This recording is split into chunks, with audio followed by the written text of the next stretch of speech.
Good morning. I'm Kevin Walker, Senior Vice President of Public Policy for the Overland Park Chamber. With me today is Kaety Bowers, a candidate for the Blue Valley School Board of Education. Today we're going to spend some time getting to know Katy, learn about her candidacy and her priorities if elected to the school board. Katy, welcome and thanks for joining us. Thank you. Let's start by having you take a few minutes to introduce yourself and tell us why you're running for the Blue Valley School Board. Absolutely. My name is Kaety Bowers. I am a wife and a mom to 6 children. I know. We've lived here for 12 years in Overland Park. We've been a Blue Valley resident for 12 of those years. And all of my kids have either graduated from or are attending Blue Valley schools. So with that, my occupation is a cosmetic tattoo artist. And that means that I work with women and cancer survivors, mainly trying to empower women and survivors to help regain some of their facial expressions through new eyebrows, eyeliner, that kind of stuff. So it's very rewarding, and in that, the small business aspect of it has made me very sensitive to taxes and how we were spending them and how we were paying them, all of that stuff. So I believe in really examining the footprint we are making and leaving with taxes. So as far as being qualified, being a mom and a resident of Blue Valley is very important to me. I grew up in western Kansas, and I grew up very poor, and so living here is kind of a dream. I live in a nice home, and I very much so appreciate what this community has to offer, especially to our kids. The amount of education and the level of just technology they're provided it's amazing. So in that, I see myself wanting to bring a new set of eyes to the board, someone different, someone who maybe wants to look at things through a different scope, bring about some change into what a lot of parents are voicing concerns for. Well, let's transition to a few questions and tell us, as a candidate, what are your top priorities if you're elected? Yeah, absolutely. This was a priority before, but I just realized, well, an email came through that we are going to go to phonetic reading again per state recommendation, which is huge. We have remedial learning scores, which is not good, and we're not preparing our kids to do that upper level reading when they reach college and career after secondary education. So that's huge. Finding a different math program is also huge to me.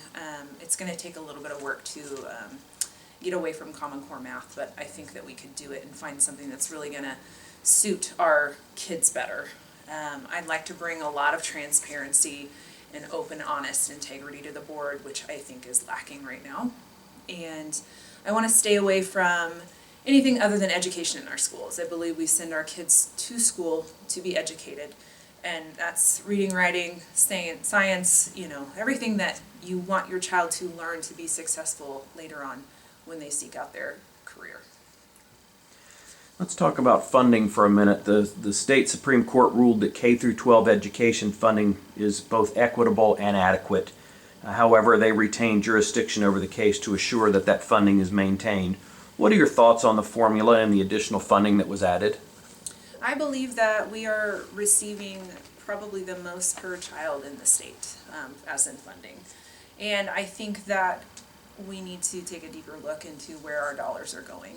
I understand there are certain buckets that go into each and every piece of our budget, but I do think we need to look at moving some of those pieces around so that we are better serving our kids and our teachers. Our teachers, I believe, are underpaid and undersupported. So. Okay. And in regards to accountability, we know that the system requires accountability measures for student performance, but some of those have been a source of debate. Can you talk about the accountability measures you support and that you believe are accurately reflective of student achievement? Absolutely. I have been in contact with the Kansas State Board, the Kansas State Department of Education, and I talked with some of their senior analysts and to see what is being depicted on their website as far as our tracking and our achievement scores. If you really get into it and want to email them, they will provide you with extra information that is not listed on the website per se, meaning that about 1 in 5 of our students are below grade level in reading and math. Now, that does not dictate our entire district. That doesn't mean we're not doing well. It just means that we have some extra work to do. And I don't think that achievement scores are the only way that we can gauge how well our district is doing. But it is a good way to dig in and see and get a much clearer picture of graduation rate versus are we on track for college and career? Are we proficient? I think we could be in the 90% proficiency rate in reading and math, but we're not hitting it yet. We're more in the 50s and 60s, so. Okay.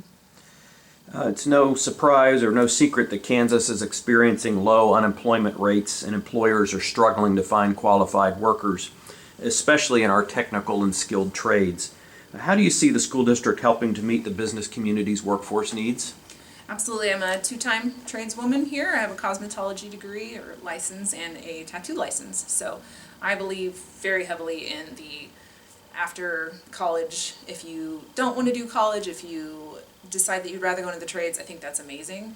And actually Blue Valley is pushing forward a program in the next 2 years with Johnson County Community College where they are going to be adding technical schools to our education. They're going to be doing welding, EMS, fire science, all of the like plumbing, electrician, and that's going to be invaluable because you can make a very great living wage off of a trade. And outside of funding, what do you see as the greatest challenge facing the district right now? Honestly, and not to get too dramatic, I think that we are so divided that we're having a hard time finding a common ground. We are having a hard time being able to agree to disagree, love thy neighbor, just moving forward and trying to get to understand other people's point of view. We are so divided. I think everyone can probably voice that, but I really want to work hard to listen to both sides, and we've got to find some common ground because we have to keep moving forward. If you're not moving forward, you're moving backward. So. Okay. And finally, what makes you uniquely qualified to serve on the board and most distinguishes you from your opponent in the race? Well, I would say that I'm a small business owner and I have 6 kids. I think that that is enough of a differential effect there that I am able to appreciate what it is to have. My oldest is 23, my youngest is 6.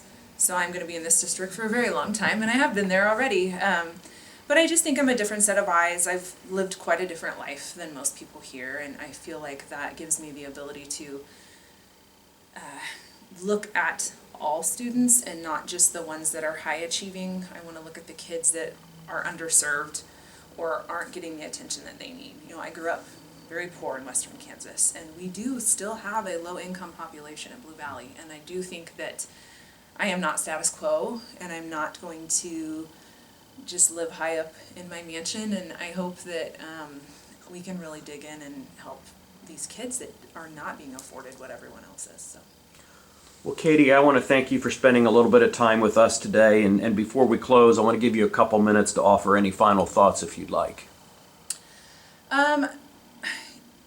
It sounds silly, but a heartfelt thanks to Blue Valley for accepting me all these years. It's a great community. It's wonderful to live here. I love having a movie theater down the street. That's unheard of.